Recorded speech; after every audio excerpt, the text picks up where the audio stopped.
The Shoshone Language Reunion began on Monday, September 22nd at the Comanche Nation Complex.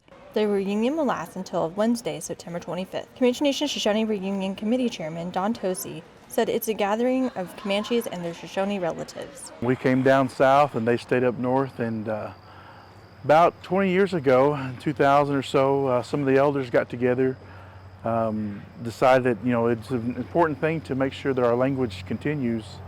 So one of their strategies was to put this language reunion together and bring our tribes back together, and we all share the same Uto-Aztecan language, different dialects, different pronunciations, but it's all similar, and so that was the main reason, is to preserve our language. He said they can build friendships and partnerships outside of learning the language. Maybe meet relatives that they hadn't seen in a while, or make new friends, like I said, and what that does is just builds that bond even stronger. And then whenever they start talking and, well, hey, so-and-so, I know so-and-so, then next thing you know, you're talking to a relative that you may not have known even before that. And so that just strengthens that, that bond between each other. There were breakout sessions throughout the day, and they included activities for all age groups. Our main objective, is one, to help promote our language preservation. We have different activities, the language classes, the breakout sessions, the panels between the elders of our Comanche relatives and the Shoshone relatives. They'll speak their different dialects, but then also that conversation will be able to, be able to understand each other. And so that's one of our things, is we're trying to build that, strengthen in that language bond.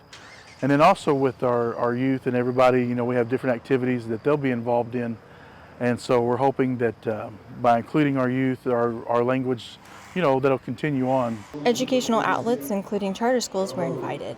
Tosi wanted to be more involved with the language. I wasn't taught, really at home, growing up, because our grandmother, she was still in that era. She had come through the boarding schools, and it was kind of looked upon, as if you're going to continue that language, she didn't want us to get any type of persecution or anything that they may have went through back in the day. And so so I didn't really get to learn a whole lot. We know some phrases and some words and things like that can count, number wise, and but to speak it fluently is something that I really would like to learn how to do and get that, retain that. And so I'd like to share that within my house with my family, with my daughter, and be able to communicate with her. He said they began fundraisers earlier in the year and enjoyed showing the Shoshones the same type of respect. The day ended with the Ute Bear Dance and giveaways. Reporting for the Comanche Nation, PIO News, Natasha Mercadante.